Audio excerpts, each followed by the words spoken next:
que con el simple hecho de vestirnos ya necesitamos de otra persona. De una persona que fuera y nos hiciera la ropa, de otra persona que nos hiciera el zapato, y no solo el que lo hizo, sino el que fue y lo vendió. Y vámonos más atrás, si es un zapato de cuero, desde el que empezó a fabricar el cuero, desde el que crió al animal. Entonces, si miramos, todo es una cadena, es una secuencia. Entonces nosotros no podemos estar aislados del mundo. Somos hijos de Dios, todos somos hijos de Dios, pero como hijos de Dios, el Señor nos ha dejado en este mundo. Y el Señor nos ha mandado a socializar. El Señor en ningún momento fue antisocial, el Señor en ningún momento se aislaba para orar, para hablar con Dios, pero Él siempre estaba rodeado de amigos. De hecho vemos de personas, de hecho vemos cómo lo seguían multitudes, ¿cierto? Muy rara la vez que estuviera solo. Las únicas veces que vemos al Señor solo era en oración.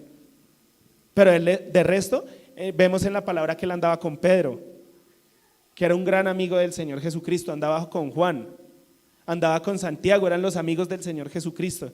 Tenía amigos cercanos que lo conocían directamente, amigos que tal vez no lo conocían tan bien, pero siempre estuvo rodeado de personas, siempre estuvo rodeado de seres humanos. Y este es un ejemplo para nosotros hoy en día,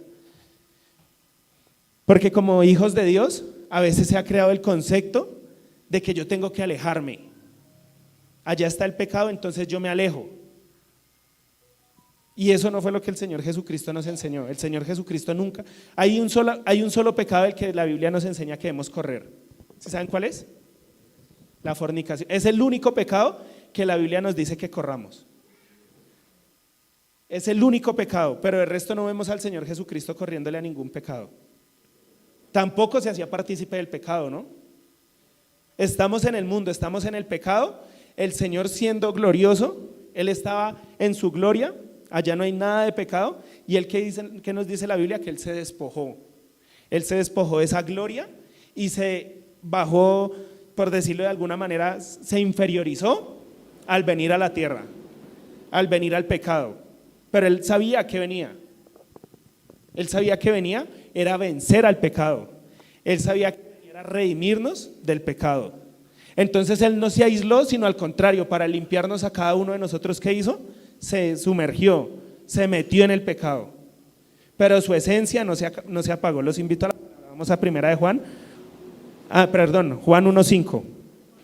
Leo la palabra en el nombre de nuestro Señor Jesucristo. Juan 1:5. La luz en las tinieblas resplandece y las tinieblas no prevalecieron contra ella. ¿Qué hace la luz en las tinieblas? ¿Quién gana? ¿La luz o las tinieblas? Dice, la luz en las tinieblas resplandece.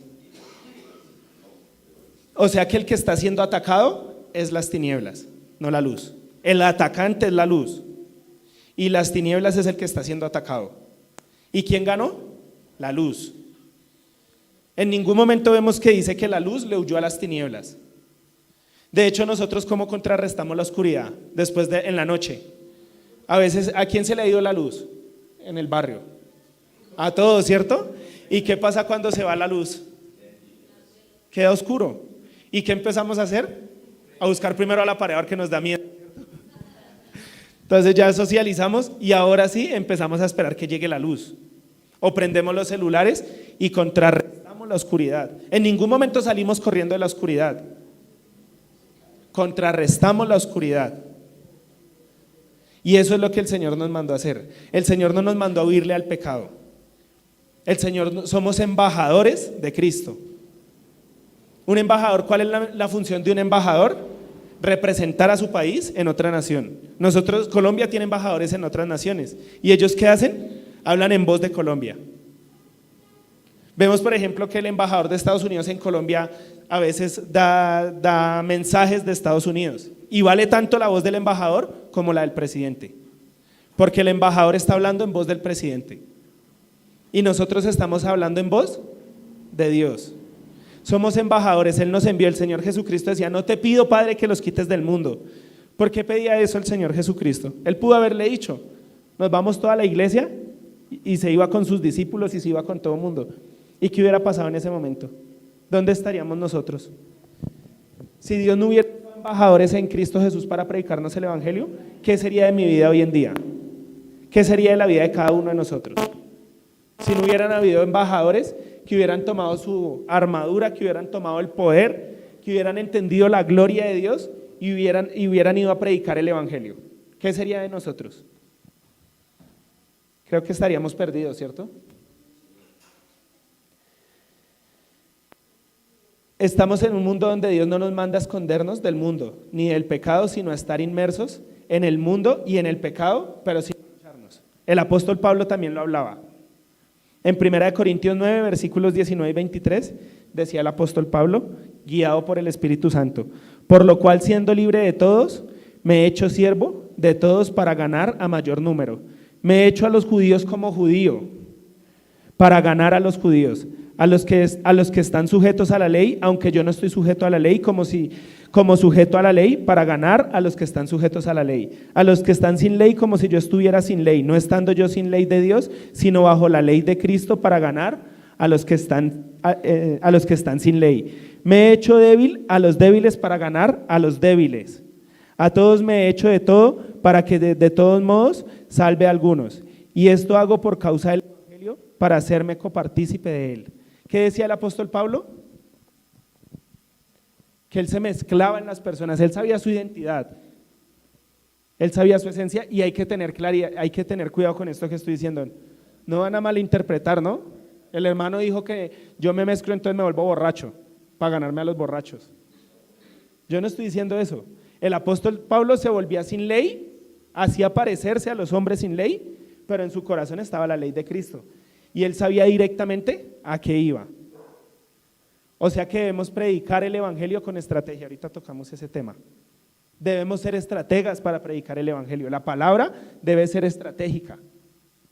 Nosotros estamos en una guerra. ¿Y qué pasaría en una guerra si uno se va y se enfrenta a cualquiera y no piensa ni qué es lo que va a hacer? Pasaría exactamente igual que una persona que nunca ha peleado se enfrentara contra un karateca, ¿cierto? Porque el karateca que sabe, o el boxeador que sabe, pelea con estrategia. Él domina su energía, se acomoda de cierta posición que no se va a cansar, puede durar ahí cierto tiempo sin cansarse, y una persona sin estrategia, ¿qué hace? Solo se lanza y le da puños. Y ya después de que se cansó, el otro saca un puño y ya lo venció. Porque uno peleó con estrategia y el otro peleó sin estrategia. Y Dios es sabio. La palabra en Daniel nos dice que de Dios, en Daniel 2:21 en adelante, dice que de Dios procede la sabiduría y la inteligencia. O sea que en ningún momento Dios va a orar en la ignorancia.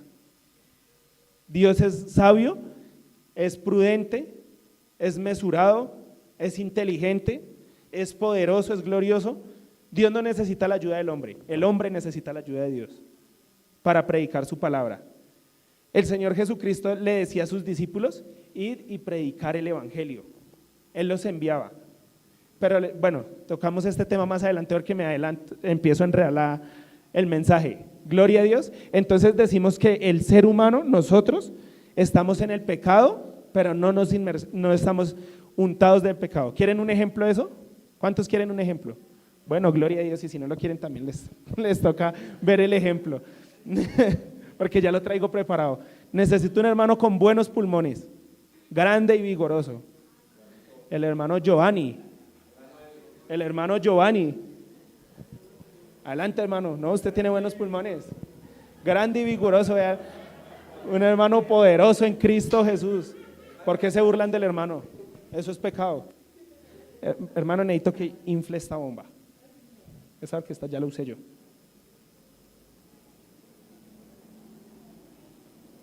Si ves un hermano vigoroso, activo, vea. Ah, no. Era menos, hermano. Se motivó. ¿Me la sostiene acá?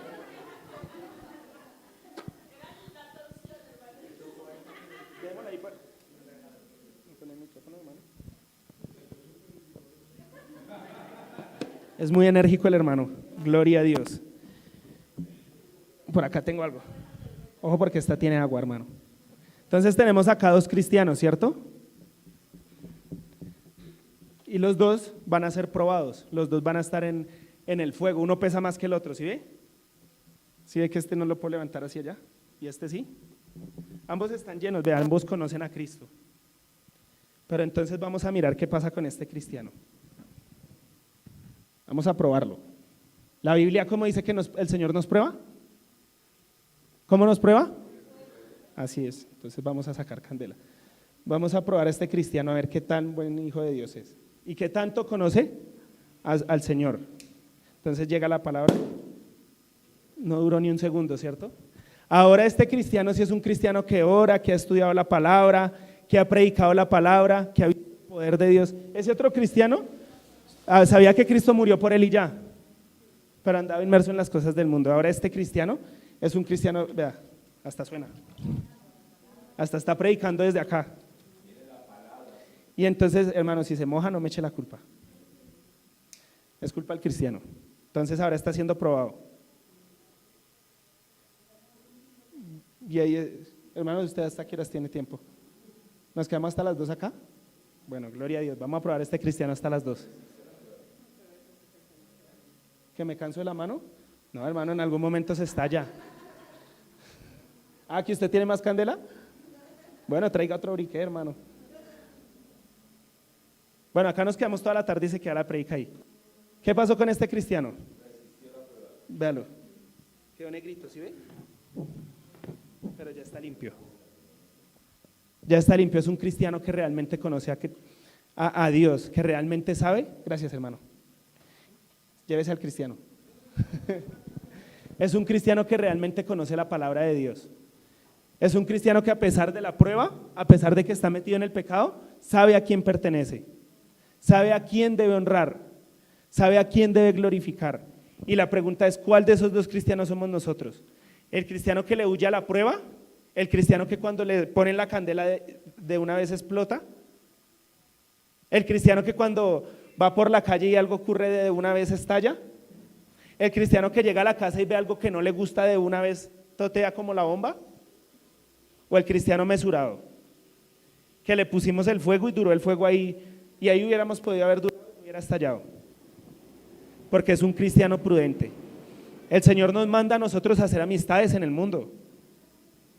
Porque hay en un tiempo una doctrina que decía que los hijos de Dios nos aislamos. Yo soy hijo de Dios, entonces yo le huyo al pecado. Allá están tomando, ni me acerco. Allá hay un fornicario, ni me acerco a él. Allá están diciendo mentira, eso es del diablo, eso es de Satanás y se van para el infierno. Yo soy santo. Eso no nos mandó a hacer el Señor. En cierta ocasión el Señor Jesucristo se sentó con publicanos y pecadores. Y para el concepto judío, una amistad es de mucho valor. Una amistad inclusive va mucho más allá de tal vez la familia.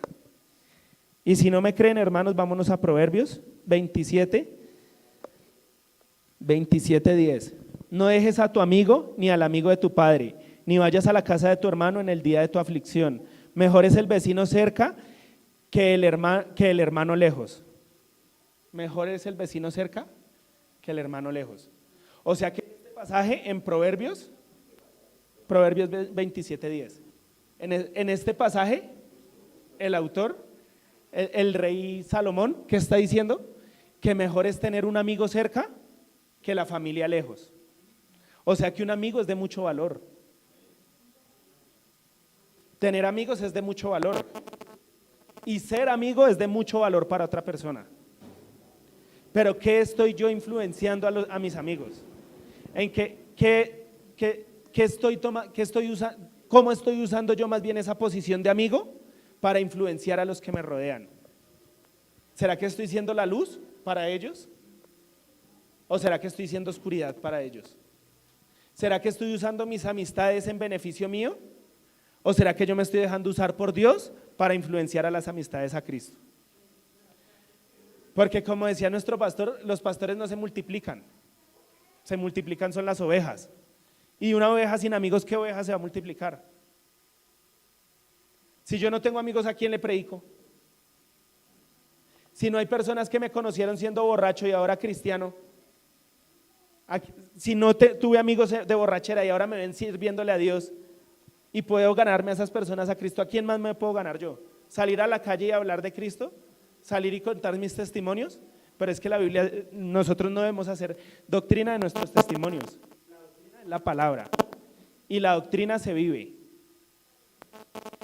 Entonces nosotros debemos usar el poder porque realmente es una influencia que nosotros ejercemos hacia nuestros amigos.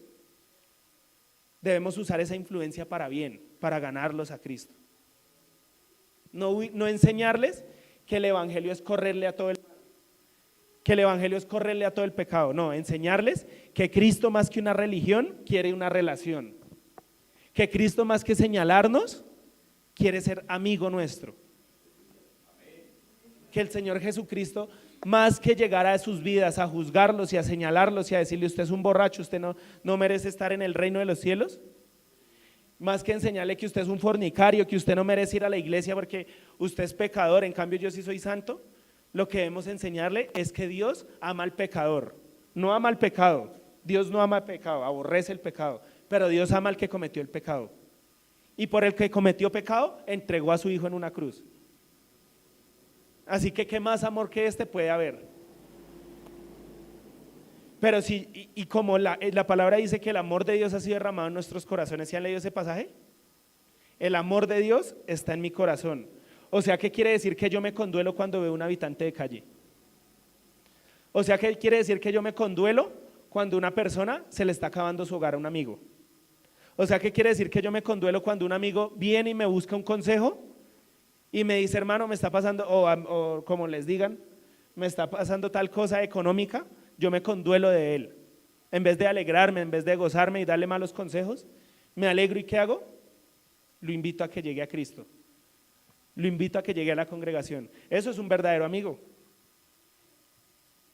Eso es lo que Cristo nos ha mandado a hacer a cada uno de nosotros. Pero entonces acá entra otro punto, que yo para ser buen amigo tengo que estar rodeado de buenos amigos. Para yo ser de influencia bueno, debo estar rodeado de buenas personas. Porque si yo estoy rodeado de alcohólicos y llega otro amigo y me dice, es que tengo un problema, ¿qué le voy a decir yo? Vámonos a tomar, ¿cierto? Porque es en lo que me estoy rodeando. ¿De quién te estás rodeando? ¿De quién nos estamos rodeando nosotros? Y espero que la respuesta a esa pregunta me la hice hace mucho tiempo y llegué a la conclusión de que yo tenía que rodearme de Cristo. Porque Él no murió, Él está vivo. Él murió y resucitó al tercer día y más de 500 personas lo vieron vivo en esta tierra. Se le apareció a sus discípulos varias veces después de resucitado, comió con ellos pescado, pan. Estuvieron departiendo después de que el Señor murió y resucitó y Él partió, Él no volvió a morir. Él resucitó y partió para los cielos y está a la diestra, pero está en cada uno de nosotros a través del Espíritu Santo. Así que el Señor Jesucristo es una persona. Dios tenía que romper ese mito que había en el hombre, que es que Él es Dios y yo soy hombre. Él tenía que romper ese mito. Él tenía que romper ese bloqueo que había mental en el ser humano y decían, es que Él es Dios y yo soy ser humano, yo estoy en esta carne, yo estoy en esta… no me entiende. Entonces, como hasta cierto punto era verdad, Dios tenía que romper eso. ¿Y cómo era la única forma de romperlo? Haciéndonos a nosotros como Dios. Dios haciéndose hombre. Porque en ese momento ya no iba a haber más excusa. Ya yo no podría llegar a decirle a Dios, es que tú no entiendes mi situación, porque Él fue hombre. La palabra en Lucas 4 dice que Él tuvo hambre y fue tentado. O sea que Él tuvo deseo sexual. Uy, hermano, ya se metió con cosas. El Señor Jesús tuvo deseo sexual, porque estuvo en esta carne. Al Señor Jesús le gustaba el sexo opuesto también, porque Él estuvo en esta carne. Al Señor Jesús también le gustaba el dinero, porque Él estuvo en esta carne. Al Señor Jesús también, si no hubiera estado pendiente, le hubiera entrado la codicia por su vista, porque Él estuvo en esta carne. La palabra nos dice que Él fue tentado en todas las cosas. O sea que Él pudo haber visto una mujer y pudo haberle agradado a la mujer. Pero la Biblia nos dice que Él no cometió pecado, que Él se mantuvo santo, porque en su esencia estaba realmente Dios, estaba realmente el Padre restaurando a la humanidad.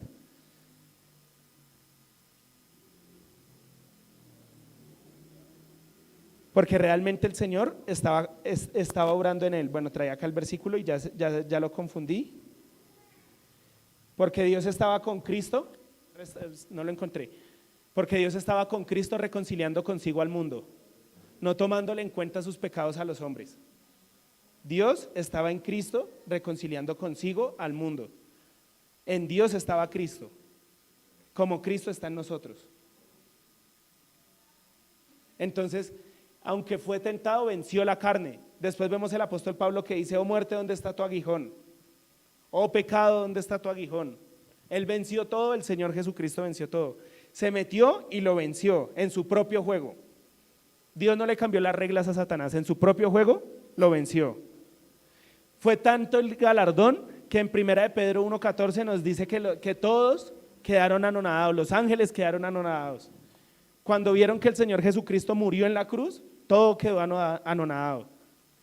De hecho, nos cuenta la Biblia que en ese momento tembló y hubieron resurrección de muertos, porque Satanás había caído en la estrategia que Dios le había planeado.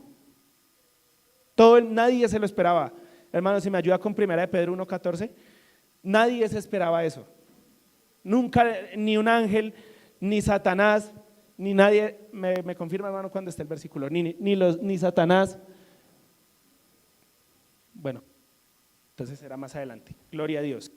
Ni los ángeles, ni Satanás, nadie, absolutamente nadie se esperaba que Dios le hiciera ese jaque mate, digo yo. En el ajedrez se conoce jaque mate a Satanás, y lo hizo en su propio juego, lo hizo venciendo la carne, lo hizo mostrando la gloria de Dios, lo hizo mostrando que realmente el Señor es grande y poderoso. Amén. Bueno, ahora miramos el versículo.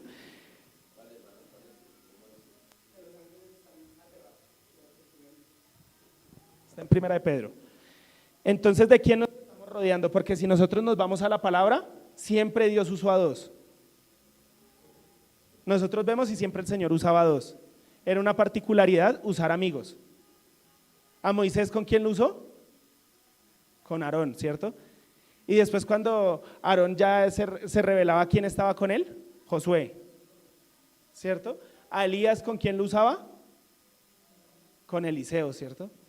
Al apóstol Pablo, ¿con quién lo usó el Señor?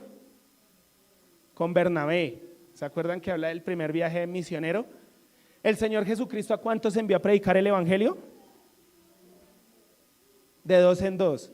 O sea que siempre el Señor busca que nosotros seamos personas amistosas, personas sociables, personas que desde nuestra posición en Cristo Jesús, esa posición que el Señor nos dio, enfrentamos el pecado y lo vencemos, porque la Biblia nos dice que ya somos más que vencedores, que ya estamos en victoria. La Biblia nos dice que vamos de gloria en gloria. Entonces, ¿de quién nos estamos rodeando? Porque de quien nos estemos rodeando, aconsejaremos de acuerdo a esa manera. ¿Se acuerdan el faraón de Egipto? Cuando tuvo un sueño de 7 vacas gordas y 7 vacas flacas, y que las flacas se comían a las gordas, y él empezó a buscar a quien le tradujera ese sueño, y le dijeron: hay alguno que está por allá en la cárcel que él como que interpreta sueño. Le interpretó el sueño a un panadero y a un copero, ese como que sabe interpretar, y lo llamaron y trajeron a David y a José, perdón, y trajeron a José, y José, ¿qué hace? Le interpreta el sueño a él y le da un consejo, basándose en la interpretación de él, le da un consejo. Vámonos a Génesis 41, versículos 33 y 36. Por lo tanto, provéase ahora Faraón de un varón prudente y sabio, y póngalo sobre la tierra de Egipto. Haga esto Faraón, y ponga gobernadores sobre el país, y quite la tierra de Egipto en los 7 años de la abundancia, y junte toda provisión de estos buenos años que vienen, y recojan el trigo bajo la mano de Faraón, para el mantenimiento de las ciudades, y guárdenlo. Y esté aquella provisión en depósito para el país, para los 7 años de hambre que habrá en la tierra de Egipto, y el país no perecerá de hambre. Vemos que José le interpreta el sueño, y ¿qué hace José? Lo aconseja. Faraón escucha ese consejo, no hace oídos sordos al consejo que su amigo le está dando, porque se está dando cuenta que es una buena persona, Se está dando cuenta que aunque estaba ya preso, el Señor lo usó para traducir el sueño, para interpretarlo. Que la interpretación que él le está dando de ese sueño es una interpretación que está dentro de lo natural, dentro de lo lógico, dentro de lo real. Le da este consejo y ¿qué vemos que es el fruto de Egipto? Bendición y prosperidad.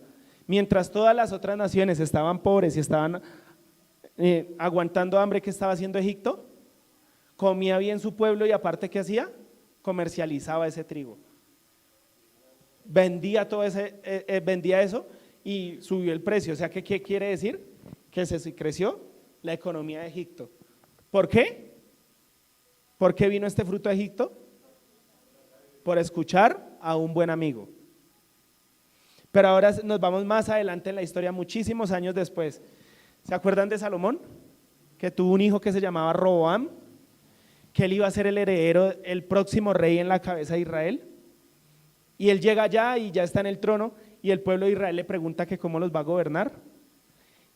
Y el que les dice, mañana, en 2 días les digo, 2, 3 días les digo. ¿Y qué hace él? Roboam se va y averigua con los ancianos que eran los consejeros de Salomón y le dice, ¿ustedes qué opinan que les diga al pueblo? Y ellos le dicen diles que tú los vas a gobernar bien, que tú les vas a dar calma, que tú les vas a dar paz, que si tu padre fue duro, tú vas a ser blando. Y él no solo se quedó con este consejo, sino que hizo él, dice la Biblia que se fue a los amigos con los que él se crió y les dijo, ¿y qué les digo al pueblo? Que usted va a ser más duro, que si Salomón era duro, usted va a ser 3 veces más duro, que con ustedes iban a sufrir. ¿Y qué ocurrió? ¿Se doblegó el pueblo? Se rebeló y se dividió. ¿Por qué? Por no escuchar un buen consejo, por no aprender a discernir quién era el que le estaba hablando, por no mirar y entender, porque Dios también opera dentro de lo natural. Dios a cada uno nos dio inteligencia, que es una gran virtud. Dios nos dio sabiduría, Dios nos dio la capacidad como seres humanos. ¿Cómo cogen a los animales? Les ponen una trampa, ¿cierto? Entonces hay una trampa de oso y ahí les ponen la comida, o a un ratón. ¿Cómo cazan un ratón? ¿Cómo lo matan? Le ponen en la trampa el queso, ¿cierto? Y el ratón llega y huele y ahí quedó. Pero el ser humano no es así. El ser humano razona y piensa y entiende las cosas y el Señor nos dio la capacidad del discernimiento. Es un espíritu, es un don del Espíritu Santo, el discernimiento. Nosotros debemos discernir espíritus. Como hijos de Dios, Dios nos dio la capacidad de discernir espíritus. Porque el Señor, que les decía a sus discípulos, he aquí yo los envío en medio de lobos rapaces. Yo mando ovejas y los envío en medio de lobos rapaces. ¿Qué pasaría en ese momento? ¿Cómo quedarían esas pobres ovejitas en medio de lobos rapaces? ¿No han visto los perros ovejeros? ¿Cuál es la función que cumple el perro ovejero? Proteger a las ovejas. Y hay videos donde entonces entra de pronto una hiena o se entra un animal y de una vez se para el perro ovejero y lo saca a correr, ¿cierto? Porque protege las ovejas. Pero entonces, si no estuviera ese perro, ¿qué pasaría? ¿Cómo quedarían las ovejas? Lo dejamos. No queda nada, dice el hermano. Así pasaría. Pero entonces el Señor, que decía después, les dice, aquí yo los envío en medio de lobos rapaces, y les da un consejo. Sed pues prudentes como la serpiente y sencillos como la paloma. O sea, ¿qué les estaba diciendo el Señor en ese momento? Usen el discernimiento, usen la inteligencia que les he dado para moverse en el mundo, para predicar el evangelio con estrategia, para no dejarse afectar por Satanás. Porque así como Dios conoce nuestra vida espiritual, Satanás también la conoce. Satanás sabe cuando oramos. ¿Sí sabían eso? Él sabe cuando no oramos. Él sabe que cuando un hijo de Dios lleva una semana sin orar, es presa fácil. Entonces Él conoce nuestras debilidades. Satanás nos conoce. Satanás estuvo en el nacimiento de cada uno de nosotros, y si no fue Satanás, estuvieron ángeles caídos ahí, que le cuentan a Satanás. Satanás ha estado desde nuestra infancia hasta que somos adultos. Él ha estado ahí detrás de nosotros. De hecho, nadie más conoce tanto la Biblia como Satanás. ¿Por qué hay tantas religiones? ¿Dios dejó religiones? ¿Quién inventó más de 4.200 religiones? Satanás. Y todos miramos la Biblia, y miramos las religiones y todas tienen algo de la palabra, pero tergiversado. O sea que Satanás conoce tanto la Biblia que fundamenta una mentira en la verdad. Entonces hay religiones, encontramos religiones que predican a Cristo, pero cuando usted se va más a fondo no es el Cristo que habla la palabra, sino es otro Cristo, un Cristo como un profeta más. Escuchaba a otras personas que decían, es que Cristo evolucionó, está más desarrollado. Entonces Él vino a enseñarnos cómo evolucionar, cómo avanzar hasta ese punto. Si ven, están tomando una verdad. Ellos no niegan a Cristo y usted a ellos les predica a Cristo y le dice, yo creo en Cristo. Pero no han entendido realmente el misterio, que es que Cristo vino, murió y resucitó para quitar el pecado. Ese es el misterio. El misterio, cuando predicamos a Cristo, cuando el Señor Jesucristo les decía, id y predicar el evangelio, Él les decía, vayan y prediquen que yo morí y resucité y limpié el pecado de ustedes y ahora ustedes tienen comunión con Dios gracias a la obra que hice en la cruz. Ese es predicar el evangelio. Ese es el Cristo que nosotros debemos hablar. No hablar un Cristo de evolución, no hablar un Cristo de niveles, no hablar un Cristo como profeta, sino hablar un Cristo de poder, un Cristo de Dios, un Cristo poderoso, un Cristo que restaura. ¿Se apagó el micrófono? Un Cristo que restaura, un Cristo que renueva, un Cristo que limpia, un Cristo que da fuerzas al cansado. Su nombre es admirable, consejero, príncipe de paz. Ese es el Cristo que nosotros debemos predicar, el Cristo que cuando yo vengo a Él me da fuerzas nuevas. El Cristo que cuando yo estoy nublado en mi mente y no veo salida a esos problemas, Él me muestra la salida, Él me muestra la luz. Un Cristo que me da firmeza para estar en este mundo, porque hoy en día esa firmeza le falta a los jóvenes. Y si no me creen, vamos a mirar cuántos suicidios han ocurrido. ¿Por qué se suicidan? Por falta de Cristo. No porque sean ignorantes, no porque, perdónenme la expresión, no porque sean brutos, no porque tengamos, o nosotros no lo hemos hecho no porque tengamos más habilidades, no, nosotros no lo hemos hecho porque hemos conocido a Cristo Jesús, porque el mundo nos trata de oprimir y el mundo trata de agobiar a la persona, y si la persona está peleando contra el mundo con sus fuerzas, allá termina. Una mujer que desde un puente con su hijo, la mayor facultad de amor, guardó a ella dentro de su pensamiento humano y desde sus fuerzas trató de guardar a su hijo. Por eso dijo, nos vamos los dos. Estamos en un mundo donde el mundo necesita a Cristo. No estamos en un mundo donde el mundo necesita religiosos, ni personas que simplemente oren en la noche y oren en la mañana, sino el mundo necesita personas que tengan la gallardía, la valentía, fuerzas de salir al mundo y predicar a un Cristo. Eso es lo que necesita el mundo. El mundo está clamando, las personas del mundo están clamando amigos que les hable de Cristo Jesús. No que los invite a tomar, no que los invite a seguir en el mundo descontrolado. El mundo está clamando personas que realmente prediquen su palabra. La palabra dice que la naturaleza gime la manifestación de los hijos de Dios. ¿Qué es gemir la manifestación de los hijos de Dios? La naturaleza, las plantas, los árboles, los animales, gimen la necesidad de los hijos de Dios. Satanás está tratando de envolver las personas y está tratando de coger a los hijos de Dios y aislarlos.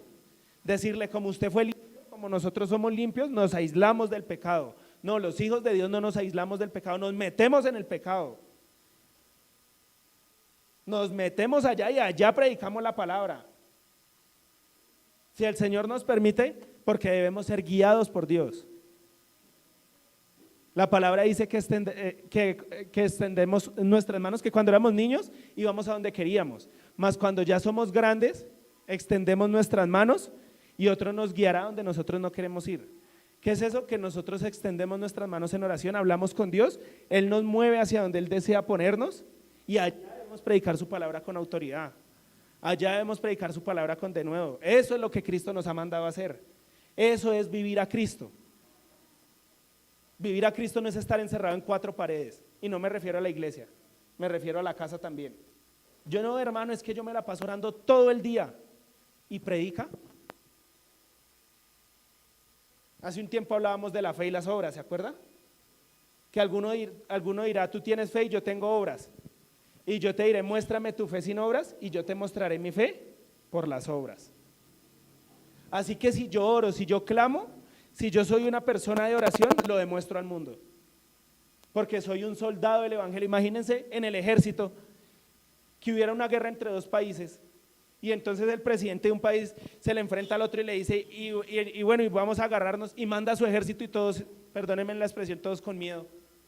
Iba a decir otra palabra pero no la dije. Y todos con miedo.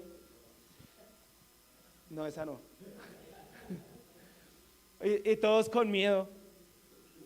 Y les dicen en el batallón, bueno, armen los fusiles, y todos allá, temblando. Y se suben en el avión y todos van así. Y llegan a la guerra y no saben ni apuntar porque no pueden mirar del susto que tienen. ¿Será que es un ejército preparado? O ahorita que estamos viendo los Estados Unidos con los Marines allá. ¿Sí lo dije bien? Allá, los Marines allá. Entonces imagínense que se bajara toda la tropa y como ya Estados Unidos, Venezuela ha mostrado sus tanques y todo eso, ellos se bajaran así, asustados. ¿Qué les puede pasar? Por mucho entrenamiento y mucha preparación que tengan, si están asustados, no van a combatir como deben hacerlo. Si nosotros como hijos de Dios llegamos a enfrentarnos al pecado y así, y asustados, no es que él es brujo, y llegamos allá con la palabra, no, yo sé que esto tiene poder, pero llego así. No, yo llego con autoridad. Yo sé quién está conmigo. Y si hay algún brujo, en el nombre del Señor Jesús se tiene que quitar y se tiene que ir, porque llegó fue el Hijo de Dios. Satanás tiene que salir. Que tengo un problema en mi vida, yo no me asusto y me acobardo y me voy allá en el rincón de la casa donde no llega ni la luz, donde no llega nada, y allá se esconde el cristiano y allá pone su almohada y allá empieza a orar. No, ¿qué hace el Hijo de Dios? Enfrenta esa dificultad. El Señor Jesucristo, ¿qué hizo cuando llegó el momento de morir? Decía, turbada está mi alma. ¿Qué quería decir en ese momento? Estoy en el colapso total. ¿Y qué diré? Pasa de mí esta copa, mas para esta hora he venido. En una dificultad nosotros ¿qué tenemos que hacer? Mas para esta hora he venido. Enfrentar esa situación de frente. No acobardarnos, sino darle la cara a ese problema. Que tenemos problemas de salud, le doy la cara. Porque no le estoy dando yo la cara. ¿Quién va delante de mí? Jehová es quien va delante de ti, Él estará contigo. No te dejará solo, ni te desamparará. No temas ni te intimides. Entonces el que está dando la cara, ¿quién es? Por delante mío está Dios. Si en mi casa no hay alimento, pero yo oro, Padre, pero tú sabes que yo oro, y la alacena está vacía, uno la abre y solo cucarachas. O como en el desierto y muertas de hambre. Entonces uno abre la alacena y pasa apenas el cosito allá del desierto. Y esa persona, en vez de activarse, solo se va a orar. ¿Será que está enfrentando esa situación? ¿Qué hizo el Señor Jesús cuando estaba allá predicando la palabra? Todos habían escuchado la palabra y decían, este es el Hijo de Dios, en Él este es el Mesías, en Él este sí creo, porque se levantaban muchas personas que decían que eran el Mesías. Pero el Señor Jesús fue ese día y predicó la palabra y dijeron, en este sí creo. Y se acercó, me imagino, los discípulos, allá suavecito le dijeron para que nadie se enterara, porque entonces ¿dónde iba a quedar el prestigio del Señor Jesús? Señor, no tenemos pan para darle a toda esta gente. ¿Y acá qué hacemos? Porque ellos creen que usted es el Mesías, ya los convenció, ya hizo lo más, ya todos están convencidos, pero ahora no hay pan para darles a todos ellos, ¿y ahora qué hacemos? Ni para nosotros hay. ¿Y qué hizo el Señor? Mostró su poder, multiplicó tanto esos panes que inclusive le sobraron 12 cestas. O sea que yo creo en Cristo, afronto los problemas, le doy la cara a los problemas, acepto la realidad y afronto la realidad con la verdad. ¿Qué es la realidad? Que tengo una dificultad. Hay dificultades de todo tipo, hay dificultades económicas. ¿Y es pecado tener una dificultad? El que diga que es pecado tener una dificultad es porque no tiene dificultades y quiere decir que no está en este mundo. Porque el Señor Jesús decía, en el mundo tendréis aflicción. El Señor no nos promete y nosotros no debemos vender un evangelio, predicar un evangelio sin dificultades. Nosotros debemos predicar un evangelio donde se presentan dificultades, pero si él es hijo de Dios y se enfermó, sí es una dificultad, luego no tiene derecho a enfermarse, está en este mundo, pero él es hijo de Dios y está pasando una dificultad económica, son situaciones que vienen en la vida. Y eso, en cierto modo, es lo bonito de la vida, que llegan situaciones difíciles y situaciones alegres. Hay momento para llorar, momento para reír, momento para trabajar y momento para disfrutar. Hay momento para estudiar la Biblia, y pónganme cuidado, y ahora no lo van a decir todos los días. Hay momento para estudiar la Biblia y momentos para sentarnos con nuestra familia a ver una película. Pero hay que leer la Biblia, ¿no? Que ahora no es que todos a maratonear. La vida está llena de momentos. Debemos saber qué hacer en cada situación y disfrutar cada momento. Entonces, si yo estoy atravesando una dificultad, le doy la cara, acepto la realidad. ¿Cuál es el primer paso para que una persona drogadicta deje de ser drogadicta? Lo cogemos a la fuerza y lo metemos por allá en un centro de rehabilitación y allá que lo amordacen para que no fume ni consuma. ¿Qué dice un psicólogo? La psicología, ¿qué dice? Primero acepte su error, acepte que tiene un problema de drogadicción. Ahora ya aceptó su realidad, esa es la realidad. Hay hijos de Dios que andan así en la vida. Yo sé que Dios proveerá, no hay la cena, no hay, y espero lo estemos tomando en el espíritu, la cena está vacía y van y ponen la mano y yo sé que tú proveerás, Padre amado Señor, y a dormir. Yo sé que tú me proveerás ese negocio, Padre Celestial, en tu momento y a ver películas. Yo sé que algún día voy a lograr mis sueños y a perder el tiempo.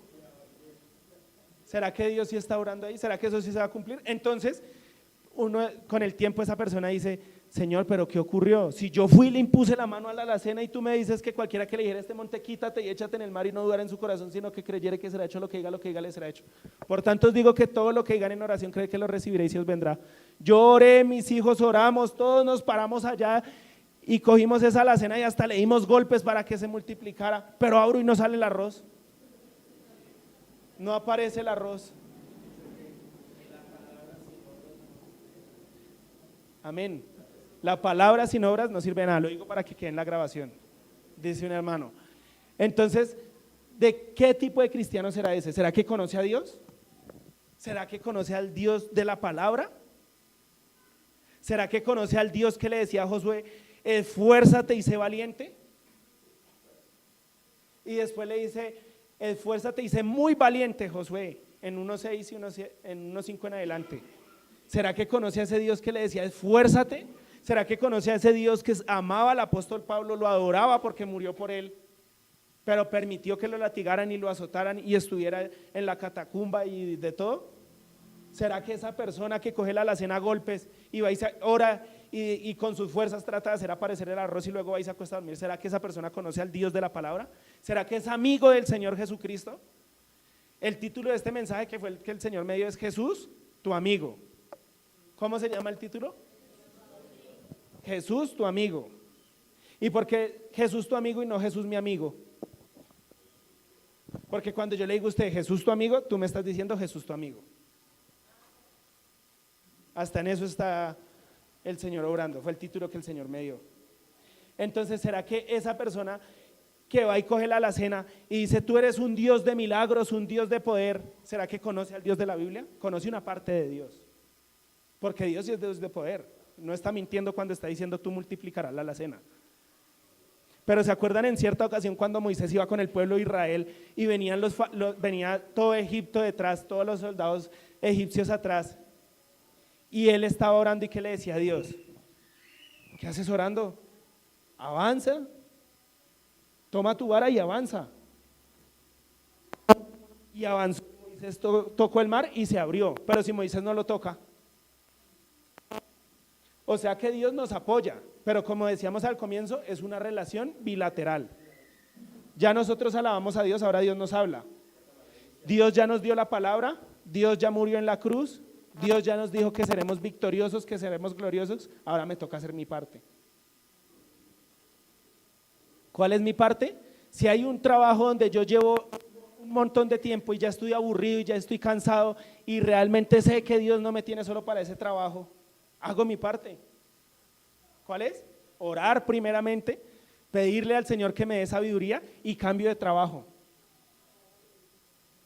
Porque Dios es Dios de paz y la vida son ciclos. No, pero es que yo me siento, hermano, y hago cuentas y ahí me da exacto el dinero, este trabajito me sirve. Sí, pero el Señor de pronto puede tener una bendición más grande. ¿Por qué no da ese paso? En fe. Como los jóvenes hoy en día, es que tener hijos me carga, es que tener hijos me ata. Dé el paso en fe. Vaya, cásese, tome las gallardías y lleve a su esposa al altar y tenga hijos y vea la bendición de Dios. Pero si somos hijos de Dios atemorizados, no, pero es que voy a montar un negocio, pero ¿qué tal me quiebre? No pero ¿qué tal no tenga para el arriendo? ¿Qué tal ponga ese negocio allá y después me llegue la DIAN? ¿Qué tal tenga ese negocio allá y después me llegue cierta dificultad? Ya quebró el negocio sin ponerlo. No lo puso y ya lo quebró. O sea, ya, ¿sí? No, ya no lo pongo. ¿Por qué? Pero si usted estaba tan motivado, no es que ya me quebré. No, si es correcto. Las palabras y lo que yo confieso tiene poder. Como yo actúo, yo cuando actúo demuestro que creo yo.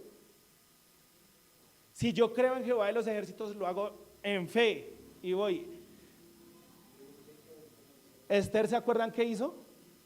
Cuando el pueblo de Israel estaba siendo oprimido, le dijo al pueblo, bueno, le dijo, Mardoqueo era, bueno, no me acuerdo del personaje, le dijo, vaya y háblele al pueblo de Israel, van a ayunar 3 días, animales, todo el mundo va a ayunar 3 días, y al tercer día yo tomo la gallardía por Israel, y voy y me paro frente al faraón, frente al rey, y si el rey, ya fue la voluntad de Dios, y si no, pues nos libramos todos. Ayunaron 3 días y ¿qué hizo ella? Se fue y se paró allá frente al rey. Y fue un pueblo, una nación libre. Porque hubo una persona que creyó en Dios, en Cristo Jesús, en el Señor Jesús. Hubo una persona que supo que Dios era su amigo. Y si Dios era su amigo y respaldó a Esther, ¿será que el Señor Jesucristo no nos respaldará a nosotros hoy en día? Pero ¿de quién me estoy rodeando yo? ¿Será que yo me estoy rodeando de personas fuertes en la fe, firmes en la fe? Personas que realmente creen en el Señor Jesucristo en su vida, personas que son de oración, personas que cada día se esfuerzan por buscar y agradar al Señor. ¿O será que yo me estoy rodeando de personas del mundo? Personas que llevan su vida en perdición y entonces para allá nos vamos todos. Porque eso no es lo que Cristo está buscando. Cristo está buscando hijos valientes, esforzados y guerreros. ¿Cuántos guerreros del Señor Jesucristo hay en esta mañana? Amén, gloria a Dios. Entonces nosotros somos amigos íntimos con Cristo Jesús. Tenemos una relación íntima, hablamos de tú a tú. ¿Se acuerdan que Moisés hablaba cara a cara con Dios? Él llegaba y se paraba delante de Dios y Dios le hablaba cara a cara, eso dice la Biblia en Éxodo 33. Dios le hablaba y lo guiaba cara a cara. ¿Le pasó? Era tanta la gloria que Moisés veía que él vio la letra de Dios. Los 10 mandamientos fueron escritos con el dedo de Dios. Pero en Moisés había tanta empatía hacia Dios, tanto amor hacia el Señor, que cuando bajó y vio el becerro que habían hecho de oro, ¿qué hizo? Cogió esa tabla y la rompió de la ira que él tenía. O sea que había tanta conexión con Dios, eran tan íntimos con Dios, que por eso Dios hablaba cara a cara con él. ¿Y será que Dios solo hablaba cara a cara con Moisés? Dios quiere hablar cara a cara con cada uno de nosotros. Cada uno de nosotros deberíamos tener el privilegio de decir, Dios me ha hablado. de tener la valentía de decir, porque hay que tener cojones para poder decir Dios me habló. Pero cada uno de nosotros debemos tener esa valentía para poderlo hacer. Para poder decir Dios me habló, tener esa intimidad. Juan 15, versículos 13 y 15. Nadie tiene mayor amor que este, que uno ponga su vida por sus amigos. Vosotros sois mis amigos, si hacéis lo que yo os mando. Ya no os llamaré siervos, porque el siervo no sabe lo que hace su señor, pero os he llamado amigos porque todas las cosas que oí de mi Padre os las he dado a conocer. ¿Qué hacía el Señor Jesucristo? ¿Cómo nos llamaba? Amigos, no siervos. Siervo era el pueblo judío. ¿Por qué eran siervos? Porque ellos en su mente tenían que agradar a Dios. ¿Por qué? No sabemos, porque es Dios, pero no entendemos por qué. No sabemos por qué, es con nuestras fuerzas. Agradamos a Dios, entonces allá se van a sentar a comer y se lavan las manos de cierta manera. En la mañana leen la Torá, leen la palabra, estudian la Biblia todos los días. Bienvenido, hermano, el Señor lo continúe bendiciendo grandemente. Entonces el Señor Jesús, entonces allá estudiaban la palabra. Bienvenidos a la casa de Dios. La casa de Dios somos cada uno de nosotros, amén. Entonces allá ellos leen la palabra y lo hacen con sus fuerzas porque son siervos. Pero el Señor Jesucristo, ¿qué decía? Ya no los llamaré siervos, sino amigos. ¿Y por qué el Señor ahora nos llama amigos? Es un lazo más estrecho. Porque el Señor ahora a cada uno le dice a Juanito, Juanito, tú eres mi amigo. O le dice a Leonardo, Leonardo, tú eres mi amigo. O a cada uno de nosotros nos dice, tú eres mi amigo. Al hermano Giovanni le dice, tú eres mi amigo. Porque ahora cada uno de nosotros nos dice, tú eres mi amigo. Porque han conocido, porque les he dado a conocer la voluntad del Padre, ¿cierto? Ahora las cosas a nosotros ya no son ocultas. ¿Se acuerdan que cuando Moisés bajó la cara le resplandecía? Entonces él tuvo que ponerse un velo y les leía la ley con ese velo. Ese velo fue quitado cuando creímos en el Señor Jesucristo. Y como ya no tenemos ese velo que está ahí atravesado en nosotros, ahora todo lo vemos cara a cara. Antes creían que lo malo y lo bueno venía de Dios. Antes la faceta de Dios no estaba vista. Por eso Job en la palabra, él dice, Dios dio, Dios quitó. Porque se creía que todo pasaba por Dios. O sea que, claro, todo es creado por Dios, pero la maldad no viene de Dios. Dios no hace maldad, Dios no está pensando en cómo hacerle daño a la hermana Lina. O Dios no está pensando en cómo hacerle daño al hermano Crisanto. Dios no está pensando en eso. Entonces en el Antiguo Testamento conocíamos un concepto de Dios, había un concepto limitado de Dios. Por eso eran siervos, porque no conocían a Dios todavía plenamente. Pero ahora el Señor, ¿qué nos dice? Vosotros sois mis amigos, si hacéis lo que yo os mando. Él nos ha mostrado al Padre. Y ahora la Biblia en Juan, ¿qué nos dice? Dios es amor. O sea que Dios mostró su esencia realmente. Por decirlo de algún modo, y espero no lo tomen a mal, Dios se desnudó. Dios, hermano, ¿me colabora? Dios mostró realmente su esencia. Había un concepto que el Señor Jesús vino a mostrar diferente. Por eso la importancia de predicar a Cristo. Si nosotros vamos al mundo y le decimos crea en Dios, le van a decir yo creo en Dios. La Biblia ¿sabe qué dice? ¿Tú temes a Dios? Muy bien, los ángeles también creen y tiemblan. Los demonios también creen y tiemblan, los ángeles caídos también creen y tiemblan. Satanás sabe que hay un Dios. Entonces el mundo no se cambia diciéndole a la gente que crea en Dios. Así no se cambia el mundo. ¿Cómo se cambia el mundo? Diciéndole a la gente que crea en Cristo Jesús como su libertador. Porque cuando yo hablo de Dios, hay personas que dicen es una entidad, es una energía superior. Dios es una energía, sí, en el nombre de Dios, dicen. Entonces hay personas que dicen voy a hacer este negocio en el nombre de Dios. ¿Y cuál es el nombre de Dios? Claro, Dios Padre, Dios Hijo y Dios Espíritu Santo, ¿cierto? Pero ¿cuál es el nombre que abarca Dios Padre? ¿Cuál es el nombre que abarca Dios Hijo? ¿Y cuál es el nombre que abarca al Espíritu Santo? El Señor Jesucristo.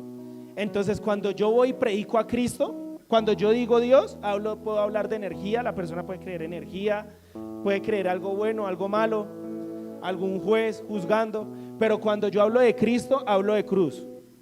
Cuando yo hablo de Cristo, hablo de muerte y resurrección. Cuando yo hablo de Cristo, hablo de vida nueva. Cuando yo hablo de Cristo, hablo de personas transformadas y restauradas. Para el mundo somos un número. Cada uno de nosotros somos un número. Y si no me creen, que un policía venga y nos pida la cédula. No le van a decir su nombre, sino que le piden su número. Para el mundo somos uno más. Antier ocurrió un accidente y se fueron 2 números, 2 personas. Eso es lo que ve el mundo. Eso es lo que ve el mundo, pero todavía nos quedan 7.000 millones de números y se están multiplicando. Para Dios somos almas valiosas. El valor que el mundo no nos ha dado, nos lo dio Cristo. Yo valgo, cada uno diga, yo valgo. Bueno, vemos como 3 en la congregación, gloria a Dios. Yo valgo lo que vale la sangre de Cristo. Eso valemos cada uno de nosotros.